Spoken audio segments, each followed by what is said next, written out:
Não há dúvidas, os dinossauros existiram. Estes fascinantes animais viveram por um período de tempo na Terra, tão numerosos e tão dispersos que os paleontólogos têm encontrado evidências da sua existência em sedimentos em todos os continentes, inclusive na Antártida. O estudo dos ossos, ovos e pegadas dos dinossauros nos revela informação sobre o tamanho deles, a fisiologia, o comportamento social e o habitat.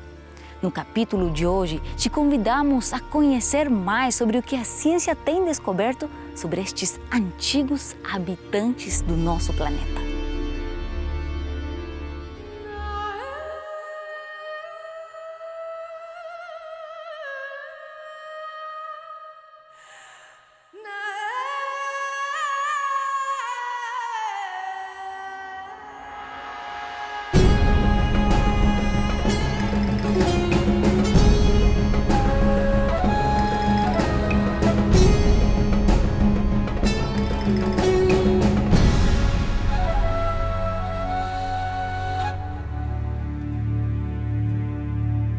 Reconhecer a existência dos dinossauros e estudar sobre os impressionantes vestígios de sua passagem pela Terra abre ante nós uma história de um mundo até o momento pouco conhecida. Um tempo oculto no passado em que nosso planeta transbordava de diversas formas de vida, ainda mais do que podemos ver no presente.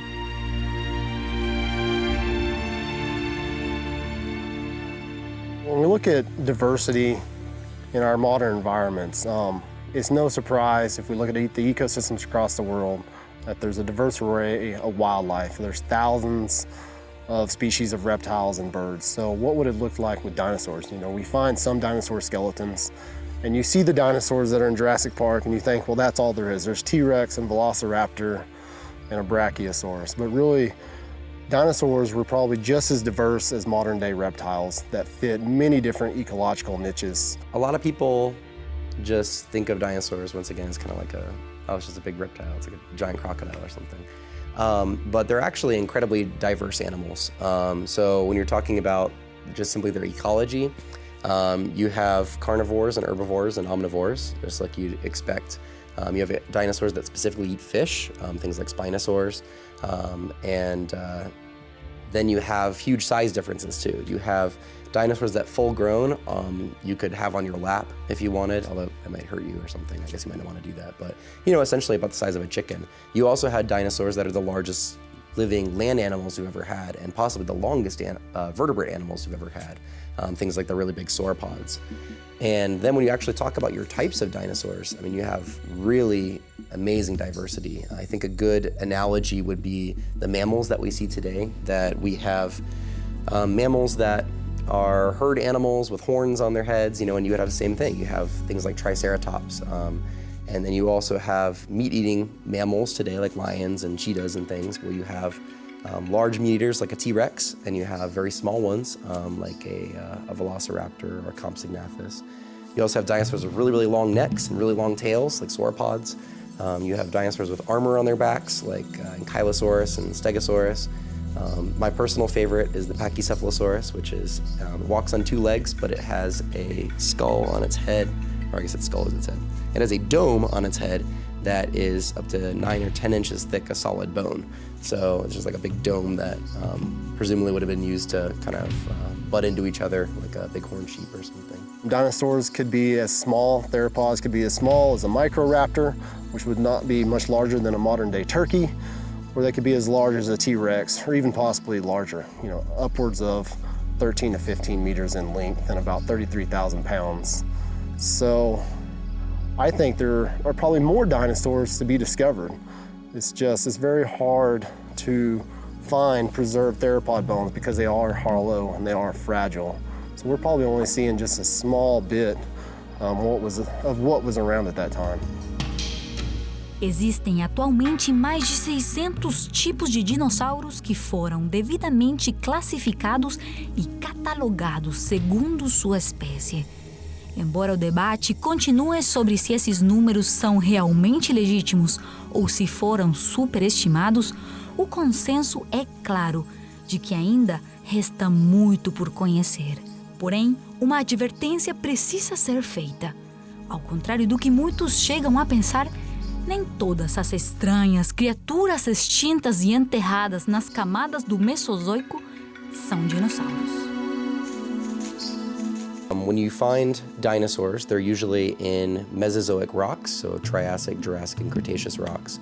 And we find other reptiles in those same layers. So one of the groups would be pterosaurs, which are pterodactyls. They're flying reptiles. I don't know if you can see the wall, but they're right there. And these are similar to dinosaurs in some ways, but they're their own distinct group of animals. Just like you might say that bats are separate animals from, mice or shrews or something. And we also find marine reptiles that are pretty far removed from dinosaurs in terms of their anatomy. And those would be things like mosasaurs and the long-necked plesiosaurs. There's also animals that look like dolphins called ichthyosaurs. And of course there's crocodiles and turtles and things like that we find there too, but they're all very distinct and different than dinosaurs. There are other things that we call dinosaurs that aren't dinosaurs. Ichthyosaurs are not dinosaurs. Pterosaurs, the flying bat-like guys, they're not dinosaurs either. Dinosaurs have a relatively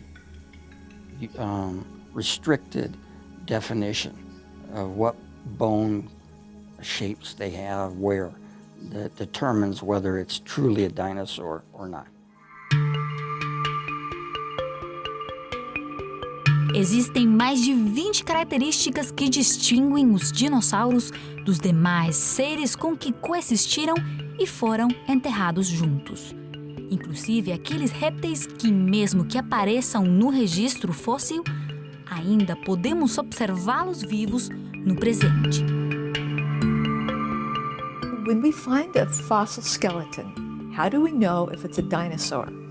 Well, it turns out that there are certain characteristics that are unique to dinosaurs. And so one of the things we look at, first of all, is this a reptile or is this a mammal? One of the ways we can tell that has to do with the construction of the lower jaw and the way that attaches to the skull. It turns out that mammals have a lower jaw that's just one bone. We call it the mandible, and the teeth are found in the mandible. Well, for a dinosaur, the lower jaw consists of several different bones, and the bone that actually articulates with the skull is not the bone that has the teeth in it. We call the bone that has the teeth in it the dentary. But there are several other bones that actually articulate with the dentary and then that articulate with the skull. If we go back to the Nano-Tyrannus and we look, there are actually 4 bones that make up the lower jaw. Now it's hard to see from where you are. There's a suture right here where 2 bones were fused together, right through here. So there are actually 3 or 4 bones that make up the jaw of a reptile. The articular bone matches up with the quadrate bone in the reptile. And there are several other bones between that. And then the dentary is just this part of the bone that holds the teeth. So that makes it a reptile. That's one aspect of it. One of the components of the skull has to do with the cheekbone. Now, in dinosaurs, there are 2 cheekbones, the jugal and the quadratojugal.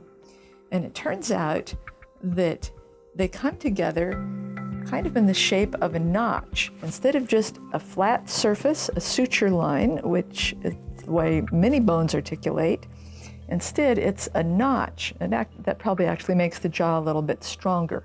So where the quadratojugal and the jugal articulate, it's a notch shaped. If you look right here, you can see that part of this bone goes into this one. So there's a notch there that this bone fits into.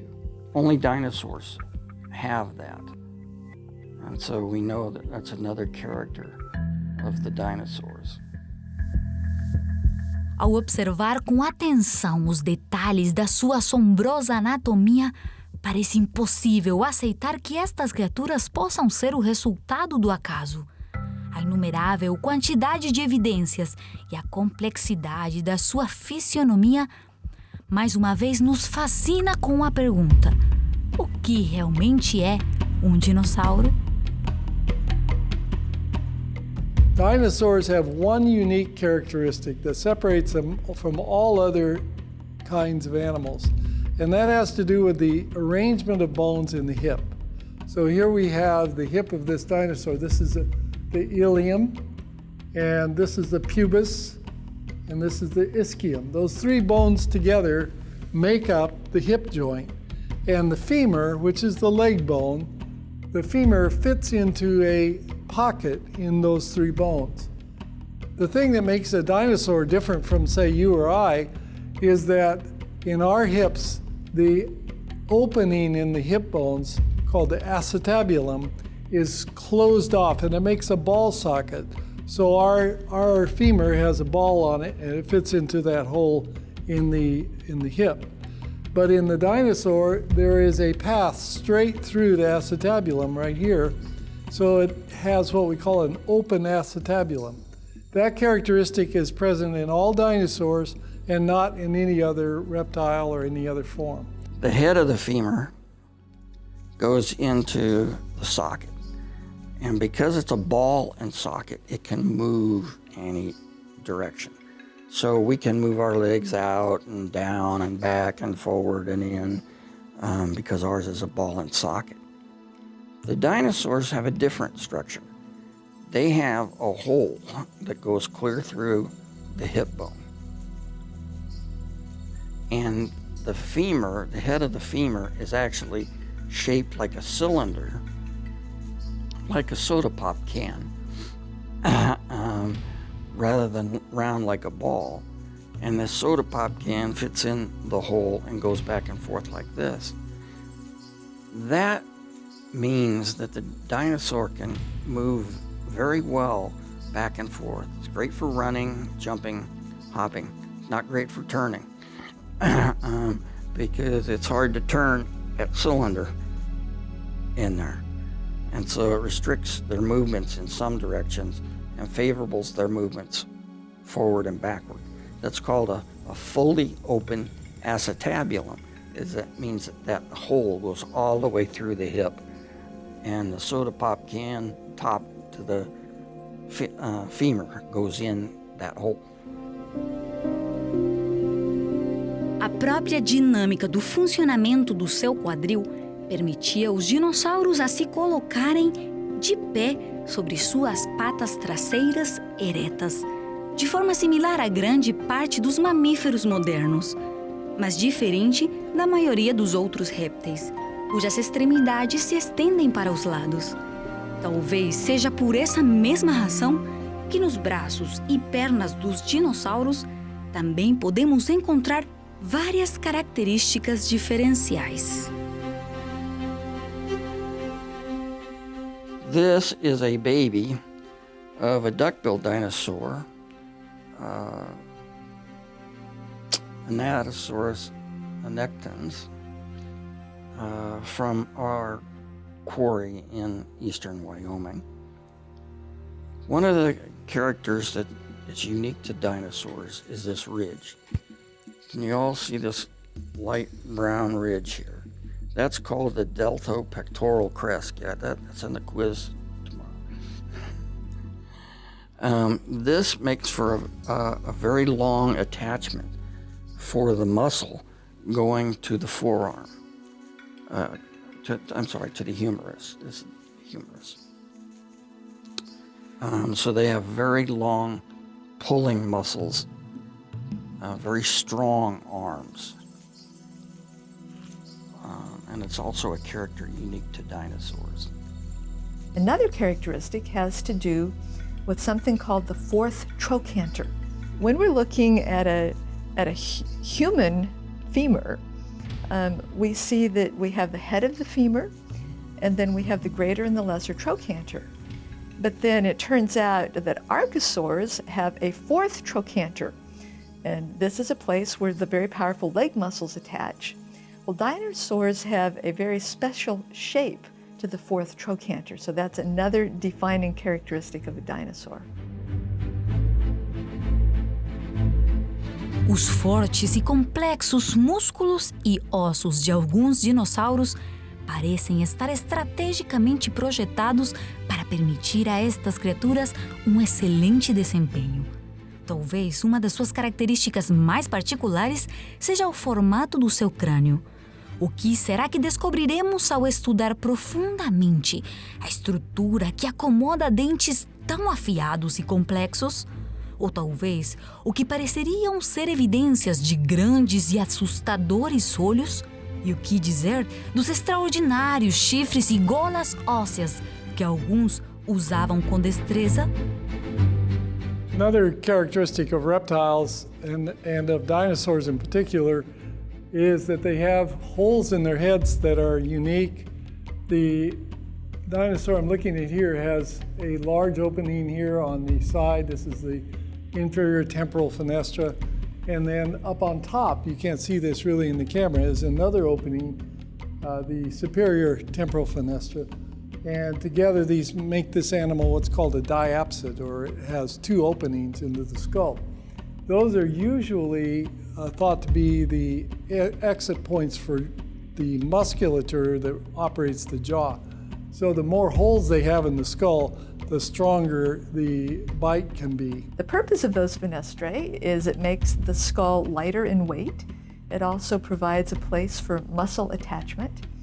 And one of the classifications has to do with two fenestra in the temporal area of the skull.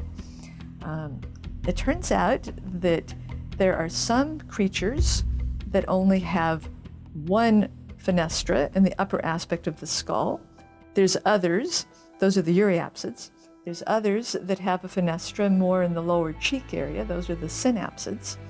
Well, diapsids have both of those holes, the upper and the lower fenestra in the temporal area, and those are called diapsids. Dinosaurs are diapsids, but there is a subgrouping of diapsids called archosaurs. Archosaurs have another fenestra in front of the eye. That's called the antorbital fenestra, in front of the orbit. So if we find a skull and we're wondering, well, is this a dinosaur or is it not?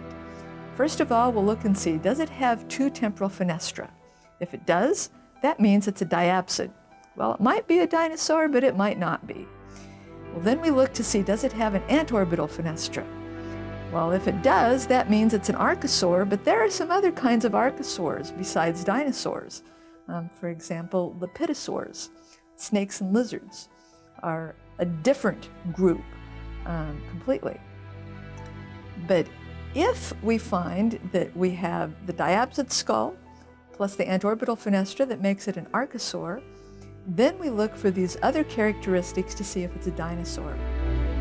Depois de analisar detalhadamente as características do esqueleto de um dinossauro e, finalmente, reconhecê-lo como tal, ainda será possível observar outros fatores relacionados à espécie a que este pertence. Para isso, primeiro devemos prestar atenção aos seus quadris. Depois, a quantidade de dedos em seus pés. E à medida que vamos conhecendo mais e mais características, poderemos começar a classificá-los no que a ciência denomina como cladograma dos dinossauros. We can think of the cladogram as kind of a ladder. And each step you go, or rung you go up the ladder, you're going to add some new character. Now, whether that character came from evolution or whether that's an indication of God's designs is one for your worldview to tell you about. But we use that to order the complexity of life, so that this was actually invented by or used by Aristotle 300 years BC. It's been called the staircase of life or whatever, and always you'll see man at the top of the ladder as being the most complex. We can do the same thing with just the dinosaur part of that ladder. And on that ladder we'll have two rungs. One rung is the Saurischians, and the other rung is the Ornithischians, based on the hip structure. We have two main groups of dinosaurs. We call them Ornithischia and Saurischia. And so Saurischia means lizard hip, Ornithischia means bird hip. So it's just based on the shape of their hip bones. One's more similar to lizards, one is more similar to birds in terms of their shape. So in our lizard-hipped group, Saurischia, you have two main groups, theropods and sauropodomorphs. So theropods are your big meat-eating dinosaurs, and small ones too. But there's also some theropods that we think ate plants. Some things like therizinosaurs, which are these weird dinosaurs with super long claws on their hands, and they kind of look like a big ground sloth or something. In the sauropodomorph group, that's all our long-necked and long-tailed dinosaurs are all there. In the Ornithischia, which are the bird hips, we have kind of three main groups. You have ornithopods, which are your, you can kind of think of them like the cows and the gazelle of dinosaurs. Like they're, usually they walk on two legs, some might have walked on four, and they're plant eaters. Most of them have a lot of teeth in the back of their mouths for chewing, and that's where you get things like your duck-billed dinosaurs, which even though they have a big duck-looking bill in the front, they actually have the most teeth out of any dinosaur in the back. There are other two groups. You have what we call marginocephalians, which just means margin heads, like shelf heads, because that includes the ceratopsians, like triceratops, that have a big frill coming out of the back of their head, as well as the pachycephalosaurus, which has just kind of a bunch of bumps and a shelf in the back of the head. And then your thyreophorans, that's the last group. That means shield bearers. That's because they have armor on their backs. So that'll be your stegosaurs and your ankylosaurs. O importante aqui é nós mencionarmos que esses dinossauros, praticamente todos eles eram herbívoros. Às vezes, pelo próprio conceito que o cinema passou a respeito dos dinossauros, nós imaginamos que eles eram muito carnívoros, que eles eram violentos, que eles eram muito grandes, mas os dinossauros ornitísticos, praticamente todos eles eram herbívoros. No grupo dos dinossauros, os saurísticos, nós temos dois subgrupos, os terópodes e os saurópodes e os prossaurópodes. Os terópodes, sim, são dinossauros carnívoros, do tipo do Tiranossauro Rex, eram mais violentos, carniceiros, mas os saurópodes, que são os grandes dinossauros, boa parte deles eram também herbívoros. Portanto, nós vamos pegar num contexto como um todo, a literatura chega a mencionar que nós possamos ter, para cada dinossauro carnívoro, eu tenha 8 ou 9 herbívoros. Portanto, se nós formos olhar todo o conjunto, eles eram muito mais animais herbívoros do que animais carnívoros. Outro aspecto importante é com o tamanho dos dinossauros. Se nós formos observar que os saurópodes eram talvez os maiores, como o argentinossauro, que talvez seja o maior dinossauro, eles eram herbívoros, não eram predadores.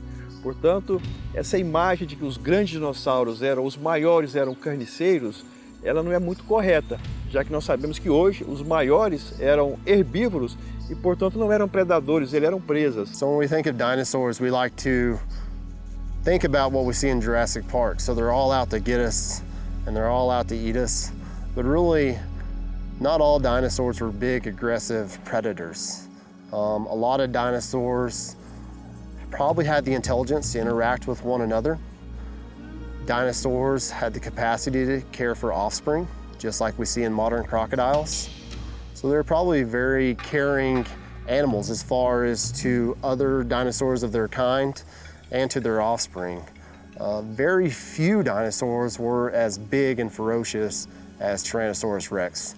Actually, most were much, much smaller, closer to the size of an ostrich or a turkey, that would pose really no threat to human beings.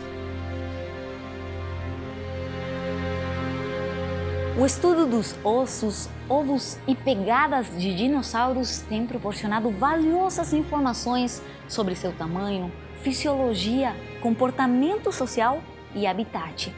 Os dinossauros foram os maiores animais terrestres que viveram alguma vez no nosso planeta. Ainda que algumas das espécies também eram pequenas. Mas há algo que todas elas têm em comum.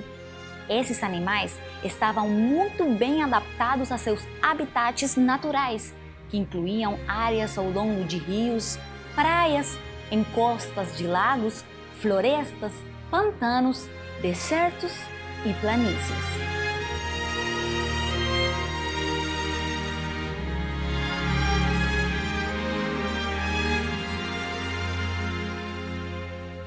You see that there were so many different kinds of dinosaurs, all living in the Mesozoic part of the world and not living today. It means that the Mesozoic megabiome, or whatever you want to call it, doesn't exist today.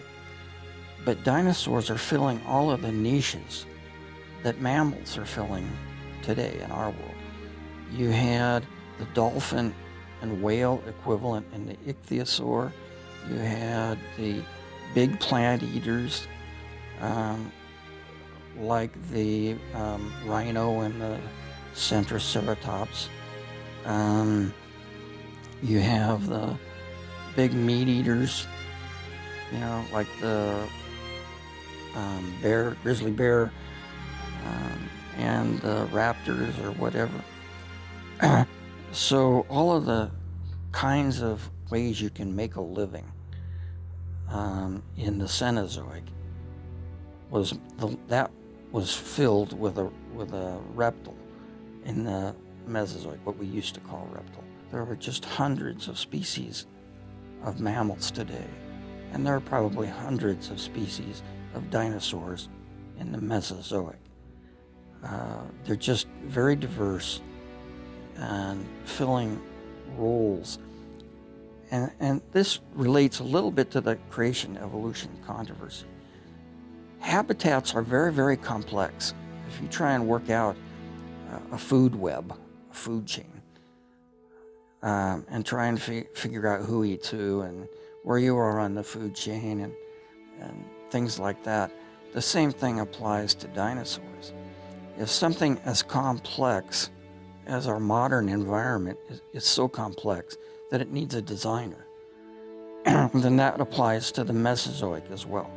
The Mesozoic habitats or biomes were equally well developed as mammals are today.